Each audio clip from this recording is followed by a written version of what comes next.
Good evening and welcome back to ParaGhoul Paranormal Discoveries from the Dark.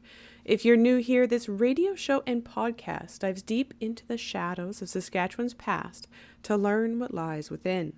Sometimes we even go to other locations across Canada, like we are tonight, to chat about dark history, mysteries, urban legends, and sometimes even monsters. I'm your host, K.D. Kulpa. I'm a horror author and paranormal researcher in Regina, Saskatchewan. I love digging into the past to bring life to the ghosts and monsters hiding in the dark. And I especially love going live with you every week to tell you what I've uncovered. Tonight, we are diving into a historical paranormal case from within Canada's borders. We will travel to a small community in Ontario to learn about unexplained occurrences and disputes that eventually led to the death of the Donnelly family. So turn off the lights, turn up the sound, and let's travel back to the late 1800s to a small community near London, Ontario.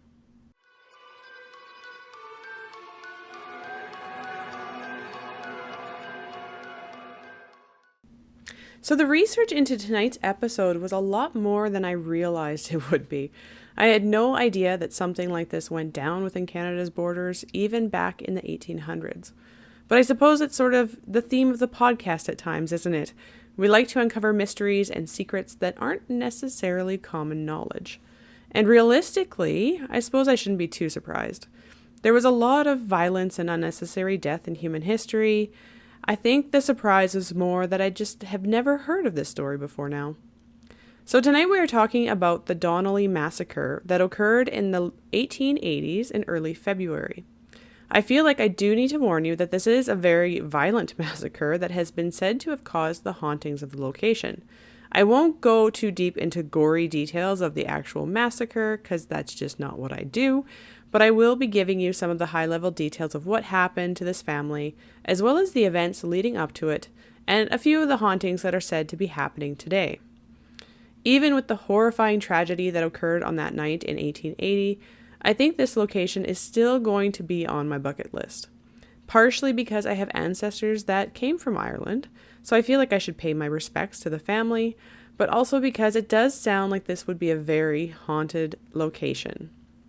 At least, if what they claim is true, that ghosts tend to return to areas where they died tragically and unexpectedly, and especially when those deaths were never avenged or brought to justice, then this location will definitely be an active place to visit. And it's in a small area near Lucan, Ontario, north of London. Before we get into what actually transpired that night in 1880, let's first touch on who the Donnellys were. As I alluded to, they were Irish settlers that came to Canada in the 1840s. Apparently, they were a Catholic family that moved over with a large number of other Irish Catholic immigrants, but they settled into a predominantly Protestant area. If you know the historical feud between Irish Catholics and Protestants, then you might get a glimpse into what is coming. After living in Northern Ireland myself while doing my master's degree, I am well aware of the stories and experiences that the Irish have gone through because of these feuds. It makes the violence of this case a little less surprising, I suppose, but still sad nonetheless. Now, the two Donnellys that made the decision to come to Canada were James and Johanna. They were both from Moneygall, Ireland in County Tipperary. With them, they brought their first son, James Jr., who had just been born in 1842. Although I did find that they'd say James came over first and Johanna followed later after James Jr. was born. Now here's where the first decision they made was probably a poor one, given it was the start of many events leading up to the massacre, but from what I've read, it was quite common at the time. Apparently they didn't have land or a place to call their own and buy when they got here, so instead they decided to settle as squatters in Bodolph Township. While squatting there, they ended up having 7 more children, 6 more boys and 1 girl. Apparently a niece also joined them eventually to live in the same house at one point, raising the number of children in the house to 9.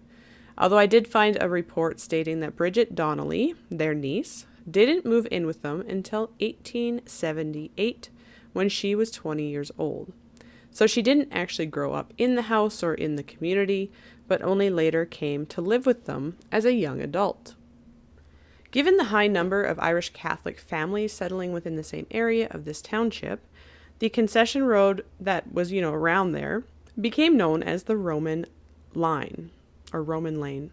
Anyway, an article I found on the Donnelly history by the Lucan Area Heritage and Donnelly Museum mentioned that although they were squatting in the area, the Donnellys had made an agreement with a man named John Grace, who owned the land they squatted on. Apparently, he had never lived on the land and had never bothered to work it, so James Donnelly made the agreement with him to work the land for him with the assumption that he and his family could live there. Now, as I said, this land arrangement would be what started the chain of events that would eventually lead to the massacre. Of course, it's possible that the massacre would have happened anyway, even without this land dispute, but it all seemed to escalate from here. The property that the Donnellys were squatting on, which, as I mentioned, was owned by James Grace, an absent landlord, so you would think he wouldn't mind, but he actually later sold the same land to Patrick Farrell in 1856. And Patrick didn't want the Donnellys to stay on the land. He wanted them off. He wanted the land to himself. But the Donnellys, having already been there for 10 years, so I can't really blame them, refused to leave. Nonetheless, John Grace and Patrick Farrell decided to get the law involved eventually to try and forcibly remove the Donnellys from the land. However, the courts would actually favor the Donnellys' claim to the land for the previous 10 years that they had been living on it. Apparently, at that time, squatting was considered a common, quote, frontier practice, meaning that it could be used as a legitimate claim to property, especially when the property had been significantly improved during the 10 years that the Donnellys had lived there.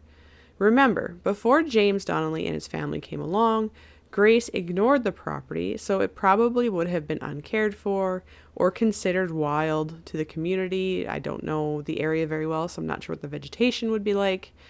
Plus, since James Grace had agreed to let them live there and work the land, the courts decided the land would instead be split in half, with the half that the Donnellys were living on becoming legally theirs, and the other half being given to Patrick Farrell. Unfortunately, this dispute wouldn't end with that court decision. There were still hard feelings between Patrick and James Donnelly, which eventually led to a fight between the two men that's reported to have happened on June 27th, 1857, at a raising bee. So, in case you don't know what this is, because I didn't understand raising bee, because I didn't know the term, but this was something common in Europe, which is when the community comes together to build or rebuild a barn for one of the families. So in North America, I was able to figure out that this is more commonly known as a barn raising here, but in the UK, they would have called it a raising bee, which is probably why that term was used at that time. Anyways, the fight was apparently quite intense, as the claim went that Patrick ended up suffering a fatal blow to his head from a handspike that James was claimed to have thrown at him, causing Patrick to die 2 days later. Now, I did find some speculation saying that the fight was so violent that it would have ended with one of them dead, regardless. So, it was that major that someone was going to be killed. And it just so happened that Patrick was the one that was killed. But this then led James to go into hiding for almost 2 years. He didn't want to get arrested. He didn't want to, admit to the murder, so he went into hiding. It was reported that he would live in friends' barns nearby, or dress in his wife's clothing to work in the fields unnoticed. But after the 2 years, he finally decided it was time to turn himself in for the accidental murder of Patrick. At first, he was sentenced to be hanged for the murder, but his wife Johanna petitioned the community to save her husband's life. When she brought in the signatures that she collected, the sentence was reduced to only 7 years in prison instead of hanging. So, a pretty big reduction in the sentence for sure.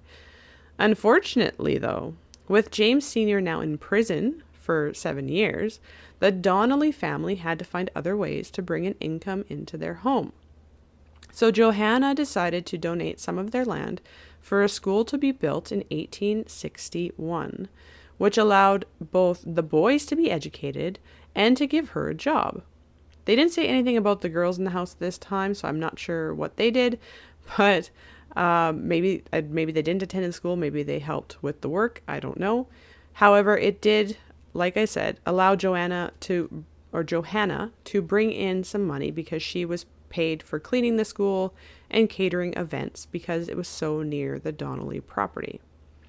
Now, in 1873, the Donnelly boys decided to start a stagecoach line. So they had, grown into adults, and they decided they're going to start a stagecoach line to bring in some money, which they appropriately called the Donnelly Stagecoach Line. And this stagecoach would run from Exeter to London. At first, it was a success, but it quickly, developed rivals as other families started stagecoach lines of their own.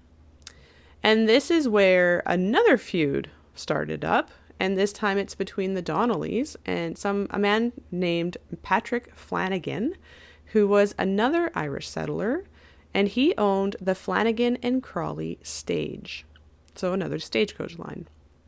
Apparently, it became quite violent, with stagecoaches being smashed or burned, barns and stables burned to the ground, sometimes with the horses and stagecoaches still inside, and some say even horses being beaten. Like I told you, this is a violent story, and it keeps getting worse. The violence was primarily blamed on the Donnellys, giving them an even worse reputation after their dad's conviction of murder. Now, this led to crimes frequently being blamed on the Donnellys, even though they were rarely convicted of any of them. It sounds sort of like the Donnellys had a big target on their back, and this stagecoach feud just solidified it, whether they deserved it or not. Now, it did sound like they did cause some problems because there were many crimes that they were accused of. Not all were they, brought to be guilty for them, so it's hard to say which ones are true and which ones were made up. But it was reported that they had been caught up in law enforcement quite a bit around that time for various accusations, including arson, assault, trespassing, theft, and it goes on and on. Now, in 1879, we take an interesting turn. So already the Donnellys are not favored by many families in the community, and it's hard to say if there's the Protestant and Catholic feud going on as well at this point, because that is a common thing over in Ireland at the time, but it sounded like there were some feuds even between Irish families at the same time. So this is when Father John Connolly joined the events leading up to the massacre. Apparently, Father Connolly felt that he was going to be, the reason that things will change in the community. He was going to come in, stop the feuds that were going on, and bring peace to everyone in the community by going through his church, which was the St. Patrick's Roman Catholic Church. He even started what he called a peace society in hopes of bringing the divided community together and, making it more peaceful. Or at least that's what he had hoped. However, things didn't go as planned. Instead of bringing peace to the community, he actually led the groups to becoming even more divided. Kind of adding salt to the wound. Apparently, the Donnellys had become friends with some of the Protestants in the area. So when Father Connolly started a sermon that was very anti-Protestant in his Catholic church, the Donnelly family stood up against him and refused to be a part of the church any longer. They even went on to donate money towards the start of a local Anglican church, which further angered the community of this Catholic church. So by the fall of that year, it is said that the Vigilance Committee was formed. So this came out of this supposed peace community or peace society. Instead, a small pocket of really radical members formed this Vigilance Committee. And this committee has been reported to be the culprit behind some of the arson, property damage, and violence in the area at that time. So, and you bring in this, that the Donnellys now are donating money to the opposite church, the Protestants. It angered the Vigilance Committee even more. And this is when things get really bad for the Donnellys, as many of the Vigilance Committee had grievances against the Donnelly family even before all this started. So now this radical group has been given even more flame to the fire, so to speak. Now, the claim goes that the massacre wasn't planned until even one more act was blamed on the Donnelly family. And I couldn't find any information on whether it was ever proved if this act actually happened. But on January 15th, one of the community members, Patrick Ryder, had his barn burned down. They suspected the Donnelly brothers, but apparently it was later determined that they had been at a wedding that night, so it likely wasn't them. But the Donnellys would still get the blame, and James and his wife, Johanna, would be the ones arrested. Now, according to the records, this was like the final act that really ticked off the members of the Vigilance Committee and really made them ready to act. So, on the night of February 3rd, 1880, after the Donnelly family all went to bed for the night, an angry mob attacked the family's homestead. Now, apparently the mob was said to have gathered at the Cedar Swamp Schoolhouse late in the evening before walking to the Donnellys. I guess the Cedar Swamp Schoolhouse was like the vigilantes mob's like area to hang out and talk and conspire against people. So that is where they chose to get together again. They drank a lot of alcohol beforehand during their meeting before they decided to go to the Donnellys in order to, quote, numb their senses and enhance their courage. Now, what the mob didn't realize was that John Donnelly had left the house to go to William Donnelly's house. One of the sons had his own house nearby because he had to pick up something for the trial, that the family had to go to. So remember, they had just been arrested for burning down this other person's barn. And so they were going to trial. They were trying to prove that they didn't do it. And so on February 4th, they had to go to this trial to try and prove their innocence. So John had gone to his brother's house to pick up something and then decided that he was just going to spend the night in the area, which was known as Wayland Corners, instead of traveling back to his own house for the night. So John wasn't in the house like this mob wanted him to be. They wanted to try and get everybody all at once in the same house. And another unexpected occurrence that the vigilantes did not realize was that Johnny O'Connor, so not a Donnelly, would also be in the house that night. Since the family had to go to trial the next day, like we talked about, Johnny, which was a local young farm boy, so in his teen years, was spending the night at the house because they had hired him to work the farm the next day while they were gone. They didn't want to leave the farm unattended. Now, I won't go into all of the horrible, gory details from that night, but the vigilante group, which is apparently led by a man named James Carroll, who was a constable in the area, who had also brought handcuffs to the ambush, decided to, like I said, storm the Donnelly house. The story goes that the mob entered the home under the instruction of the constable. So first, the constable got in there and he handcuffed one of the Donnelly sons, Tom, who had his own bedroom. So he slept alone in his own bedroom. This led to James Sr. waking up from the commotion and coming out and asking, like, what was going on? Like, what was the constable after them for now? Needless to say, everyone in the house was killed that night, except for Johnny, the farm boy. Since the mob didn't know he was in the house, they didn't search for him. So this includes one of the sons, James Sr., Johanna, the mom, their niece was also killed that night. And I thought there was one other, but no, I think it was just the four. And then Johnny, the farm boy, got away because the mob didn't even know he was there. So they didn't think to search for him. After they killed the family members in the house, the mob left, but first opted to burn the house down to prevent any evidence from being collected. They didn't realize that the primary witness, Johnny, would escape the fire after hiding under James Sr.'s bed during the attack, And Johnny would then run across to Patrick Whelan's house to tell them what he had seen. So he knew everything that had happened. He knew who it was because he knew the people that came in. It was from their community. So he was able to actually be a witness to what happened. Unfortunately, the mob wasn't finished. They continued up the road until they reached William Donnelly's house, which was, remember, where John went, and that was a 3-mile walk away. It was reported that they hid in the bushes outside the home, calling for Will to open the door. I guess they were tired, or they had already seen enough bloodshed. They didn't want to storm another house and, risk getting caught or risk something bad happening. Except Will wasn't the one that opened the door. It was John. Now, unfortunately for him, they shot him the instant he opened the door, thinking it was Will.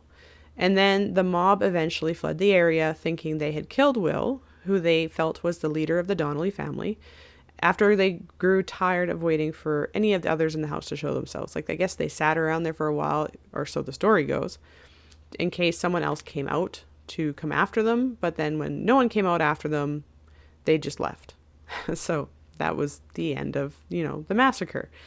The next day, the London Daily Advertiser had massive titles splashed across the front page, including Lucan horror, magnitude of the crime beginning to be felt, and detectives hard at work. It went on to talk about how the Donnelly family had been beaten to death in the first house massacre before the house was started on fire, and the later assassination of John Donnelly at another house. On February 9th, 1880, the St. John Daily News in New Brunswick also covered the latest Ontario horror, as they called it. I'll briefly read you the article, as I think we will run out of time for this particular episode very quickly, but I'll put more of the articles into my KDK Ghoul Guild group for members who want to read them. But here are a few lines from the articles that I found. Or this is just the one from the one.